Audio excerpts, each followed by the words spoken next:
Chase Chrisley has revealed that he received the best birthday gift that he has ever gotten.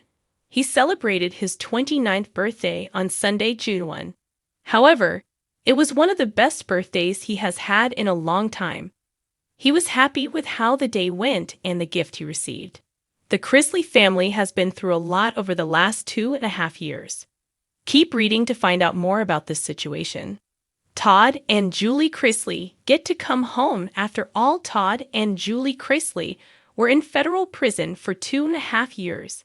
However, Todd was supposed to serve 12 years, and Julie was supposed to serve 7.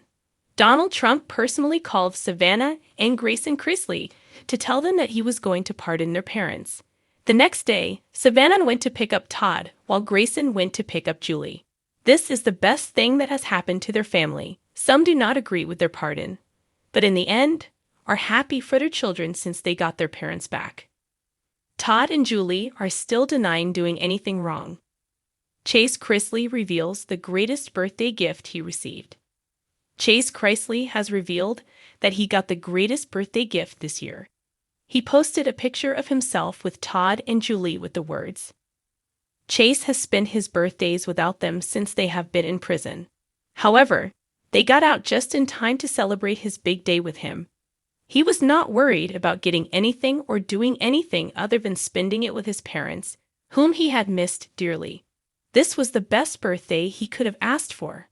Fans are happy that he got the day he wanted and got to spend it with Todd and Julie. It seems as though Chase's favorite gift was getting his parents home. This made his birthday much more special than it ever was. He does not need materialistic things for his birthday. He simply wanted his parents home. And this is what he got. This was the first holiday they have been able to celebrate in the last 2.5 years. What do you think about this? Are you happy for Chase? Sound off in the comments below. We would love to hear your thoughts on this situation. Chase Chrisley has celebrated a lot of birthdays in the public eye. Flashy dinners, luxury watches, trips to exotic islands.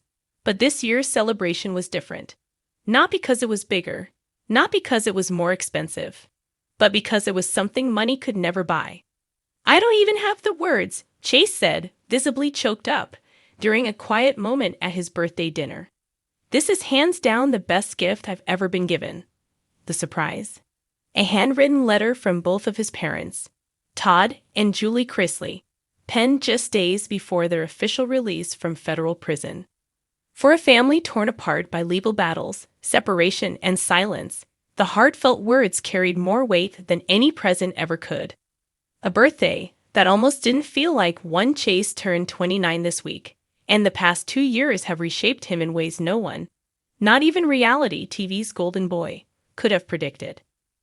Since Todd and Julie Chrisley reported to federal prison in early 2023, Chase has struggled with what he's called the emptiest kind of grief. The kind where your loved ones are alive, but unreachable, especially on milestones that used to mean so much. "Birthdays used to be big deals in our house," he said on his podcast, Chasing More. "My mom would bake the cake herself, even when we had money for a dozen fancy options. Dad would always have a joke gift before the real one. It wasn't about the stuff.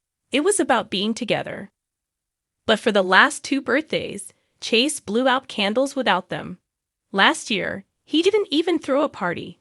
This year, he almost canceled plans again, until Savannah and Nanny Faye stepped in with something that would change everything. A letter 2 years in the making. The gift came in a sealed envelope, cream-colored and thick. On the front, Chase's name in Julie's unmistakable cursive. "It didn't hit me at first," he recalled. "I thought maybe it was a prayer or a card they had someone send on their behalf. But then I opened it, and I saw both their handwriting. Inside was a dual letter, one side from Julie, the other from Todd, written just weeks before their release but sent early to arrive on his birthday. It was their way of being present, even if they couldn't be there in person." Julie's words were maternal and warm, laced with longing. "Chase, not a day went by that I didn't think about you and wish I could hold you. I know birthdays haven't been the same, but I pray this is the last one we ever spend apart. I'm proud of the man you are, and I hope you know you carried me through the darkest days. You're my heart." Todd's side was more playful, but no less emotional. "Son, I don't know what's harder, missing your birthday or not being able to roast you for turning 29 and still needing a haircut. All jokes aside, you've shown strength beyond your years. I may not have been able to give you a gift this year, but I hope this letter reminds you that no prison could keep me from loving you." Chase read the letter twice at the table before excusing himself to the bathroom, where he wept. "More than just words. It felt like I was hearing their voices again for the first time," Chase said. "That letter did more for my healing than 100 therapy sessions." Though the Chrisley family is no stranger to drama, feuds, and bold headlines, those who followed their story closely know Chase has often been the emotional glue, the one trying to hold things together with sarcasm and a smirk. But under the surface, the absence of his parents, especially his mom, left a scar. "She was my moral compass," he admitted. "Losing her presence in my daily life messed with me in ways I didn't even realize." According to Savannah, the letter was her idea. "I just knew Chase needed them this year. Not another leather wallet or designer cologne. He needed their words." She worked quietly with legal aides and a prison chaplain to ensure the letter made it out in time, coordinating with both Todd and Julie under the radar. "They poured their souls into those pages," she said. "I'm still crying every time I think about it." A toast to the future. After reading the letter, Chase didn't cancel the dinner after all. In fact, he went around the table and made a rare, heartfelt toast. "I've been given cars, clothes, and all kinds of crazy things over the years," he said.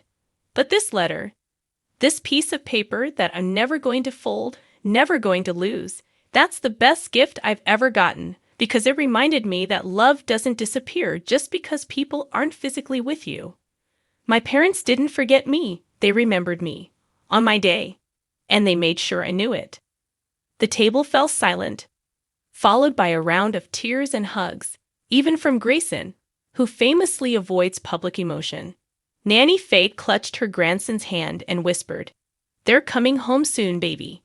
And next year, we'll all be at that table together again." So what's next for Chase? While Chase hasn't said whether he'll return to reality TV, he has hinted that the letter has inspired something personal. "I'm thinking about writing them back," he said. "But not just a note. Maybe a book? About what it's like to grow up fast when life slams the brakes on your family. About what real loyalty looks like." And while Chase Chrisley may still enjoy the occasional flashy gift, a new golf club, a custom suit, or a weekend at the lake, he made one thing clear: no material thing could touch what they gave me this year. That letter made me feel like a kid again. Like I still matter to the people who made me who I am. And for that, I'll be grateful for the rest of my life.